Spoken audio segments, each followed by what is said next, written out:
It's kind of like true behavior change is really identity change. Because once you've changed that internal story, it's way easier to show up each day. You're not even really motivating yourself that much to do it. You're just like, this is who I am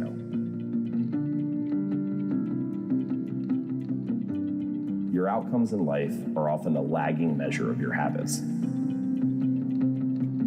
We think the thing that needs to change is the bank account or the test score or the number on the scale, but actually the thing that needs to change are the habits that precede those outcomes.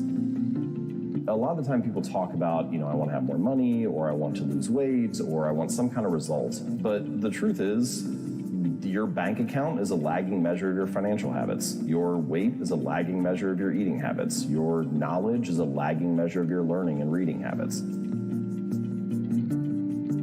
Habits don't restrict freedom, they create it. It's actually the people who have the worst habits that often have the least amount of freedom. The people who have the worst financial habits are always wondering where the next dollar will come from. The people who have the worst learning habits always feel like they're behind the curve. It's by getting those things mastered that you actually have the opportunity to spend more time or money or feel like you have the freedom and creative space to do some of this other random stuff that comes up in life.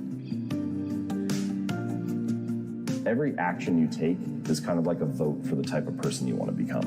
And if you can master the right actions, if you can master the right habits, then you can start to cast votes for this new identity, this desired person that you want to be. So what you come to realize is that your habits reinforce a particular identity.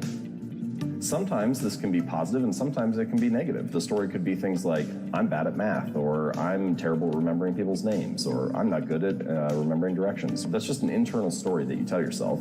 But each time you have an experience that reinforces that, the story gets solidified. Well, how does that happen, right? How does this internal story that we tell ourselves, our identity, become shaped and formed?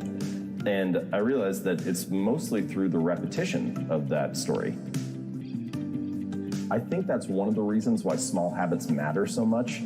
They don't necessarily transform your life overnight, right away. Like doing one push-up does not transform your body, but it does cast a vote for being the type of person who doesn't miss workouts. Or meditating for 1 minute might not give you an immediate sense of calm in your life, but it does cast a vote for being a meditator. The real goal is not to run a marathon. The goal is to become a runner. The goal is not to write a book. The goal is to become a writer. Because once you've adopted that identity, you're really not even pursuing behavior change anymore. You're just kind of acting in alignment with the type of person you already see yourself to be. We live in a very outcome-focused society. Things are only news stories or shared on social media once they're a result. So the results of success are very visible and easy to view. You're never going to see a story that's like, man eats chicken and salad for lunch today. It's only going to be a story a year later when it's like, man loses 100 pounds. It's only the outcome that is visible.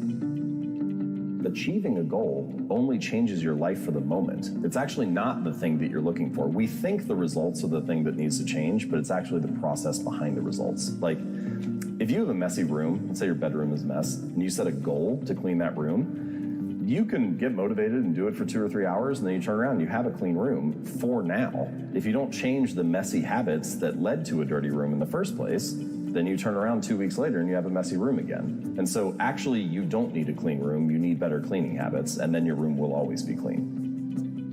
You don't need to lose weight, you need better eating habits, and then your weight will always be around where you want it to be. You don't need more money, you just need better financial habits, and then you'll always have enough money to manage the thing that comes up.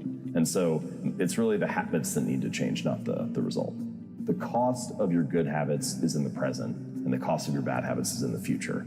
And the fact that we prioritize the present over the future ends up making a lot of habit change difficult for that reason. Good habits become easy habits when you can learn to find joy in delaying gratification. The things that are on your desk at home, your kitchen counter, your office at work, they influence your behaviors. And if you can restructure your physical environment or your digital environment, then you're more likely to actually stick with the right habit. A lot of people feel like they watch too much television. So walk into pretty much any living room, where do all the couches and chairs face? They all face the TV. It's like, what is this room designed to get you to do? So much of our lives are digital now.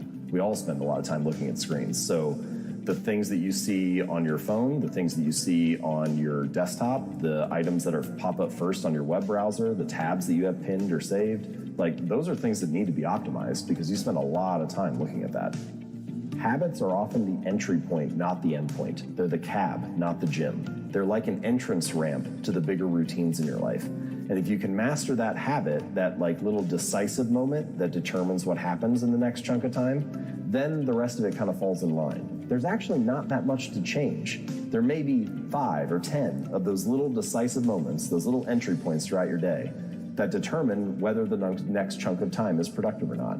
And if you can organize your environment or join a community or restructure your habits so that those entry points are mastered, then you're much more likely to live a good, productive day. Both luck and habits play a role in life, but that you have control over your habits. And the funny thing is, we're building them all the time, but a lot of people don't feel like they have control over their habits. They feel like their habits are taking control of them, that they're like a victim of these bad routines. And once you start to dive in a little bit and like uncover the layers and realize what a habit is and how it works, then you start to develop a little more control over it. And I think if we're going to be building habits anyway, then it makes more sense to be able to understand how they work and how to structure them so that you can be the architect of your habits rather than the victim of them.